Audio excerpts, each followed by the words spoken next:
1979 में सऊदी बागियों के एक गिरोह ने खाना काबा पर कब्जा कर लिया और इनमें से एक शख्स ने खुद को इमाम मेहदी करार दे दिया। इस वाक़े ने तमाम इस्लामी दुनिया पर सख्ता तारी कर दिया। सन 1979 को वैसे तो तारीख में मुख्तलिफ वाक़यात की वजह से काफ़ी अहमियत हासिल है, लेकिन सऊदी अरब में ये साल मक्कातुल मुकर्रमा में खाना काबा पर किए जाने वाले हमले और 2 हफ्तों पर मुहीद मुहासरे की वजह से याद किया जाता है, जिसमें हज़ारों अफराद शहीद हुए और तकरीबन 1 लाख लोग मस्जिदुल हराम में महसूर होकर रह गए थे। 4 दिसंबर सन 1979 को सऊदी हुकूमत ने फ्रांसीसी कमांडोज, पाकिस्तानी फ़ौज और सऊदी फ़ौज की मदद से लड़ाई का खात्मा किया, जिसका आगाज़ 20 नवंबर को हुआ था, जब 400 से 500 शिद्दत पसंदों ने यकम मुहर्रम 1400 हिजरी को नए इस्लामी साल के आगाज़ पर खाना काबा पर हमला करके 1 लाख इबादत गुजारों को मस्जिद में महसूर करके खुद इसका इंतज़ाम संभाल लिया था। हमला आवरों की क़यादत करने वाले जहिमान बिन मोहम्मद बिन यूसुफ अल उतैबी का ताल्लुक नजद के एक बद्दू कबीले से था और वह सऊदी अरब के मारूफ आलिम दीन अब्दुल अजीज़ बिन बाज की तालीमात से निहायत मुतासिर था। अब्दुल अजीज़ बिन बाज सन 1940 और सन 1950 की दिहाई में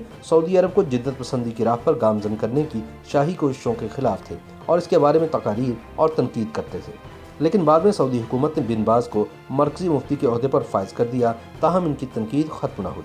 जहिमान बिन मोहम्मद बिन सैफ अल उतैबी भी इन्हीं तकारीर से मुतासिर हुआ, जिसके बाद इसने अब्दुल अजीज़ बिन बाज की कायम की हुई सल्फ़ी जमात में शमूलियत इख्तियार कर ली, जिसका मकसद सऊदी अरब में इस्लाम की असल शक्ल बरकरार रखना था और सऊदी अरब में बढ़ती हुई मगरबियत, मखलूत माहौल का क़याम और टेलीविज़न के मनफी असर को ख़त्म करना था। अल उतैबी की शिद्दत पसंदी वक्त के साथ साथ बढ़ती चली गई, जिसके बाद सन 1978 में सऊदी हुकूमत ने इसे इसके कुछ साथियों के साथ हिरासत में ले लिया। रिहाई मिलने के बावजूद अल उतैबी के ख़यालात में तब्दीली नहीं आई और इसने अपने साथियों के साथ मिलकर नई इस्लामी सदी के आगाज़ पर खाना काबा पर हमला करने का मज़मूम मंसूबा बनाया और 20 नवंबर सन 1979 को फजर की नमाज के मौके पर अपने तकरीबन 500 साथियों के साथ खाना काबा में दाखिल होकर दरवाजे बंद कर दिए और 1 लाख नमाजियों को यरगमाल बनाकर मस्जिदुल हराम पर कब्जा कर लिया। अल उतैबी ने अपने बहनोई मोहम्मद बिन अब्दुल्ला अल कहतानी को इमाम मेहदी करार दिया।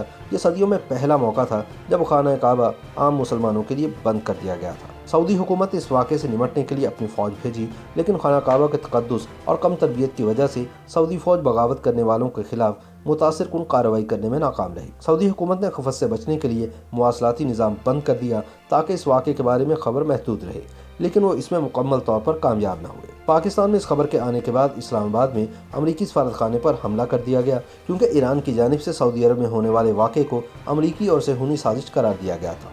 मुसलसल नाकामी के बाद सऊदी हुकूमत ने फ्रांस की हुकूमत और पाकिस्तानी फ़ौज से मदद तलब की। सहाफ़ी यरोस्लाफ ने इस वाक़े पर मबनी अपनी किताब में लिखा है कि फ्रांसीसी कमांडोज ने सऊदी फ़ौज को हंगामी तरबियत दी ताकि वे शिद्दत पसंदों का खात्मा कर सकें। क्योंकि मक्का में हरम पाक के पास गैर मुस्लिम अफराद का दाखिला ममनू है, तो सऊदी अहलकार पाकिस्तानी फ़ौजियों की मदद से 4 दिसंबर को ये बगावत बिल आखिर ख़त्म करने में कामयाब हुए। इस वाक़े में मस्जिद की इमारत को खासा नुकसान हुआ, लेकिन खाना काबा महफूज रहा। गैर सरकारी अदाद शुमार के मुताबिक इस वाक़े में 1000 से ज़ायद अफराद जान की बाजी हार गए, जिनमें शिद्दत पसंद, नमाजी और फ़ौजी शामिल थे। जहिमान अल उतैबी समेत 60 से ज़्यादा शिद्दत पसंदों को हिरासत में लिया गया, जिन्हें जनवरी सन 1979 में सज़ाए मौत सुना दी गई। जहिमान अल उतैबी के बहनोई अल कहतानी, जिसे इमाम मेहदी करार दिया गया था, दौरान ऑपरेशन ही हलाक हो गया।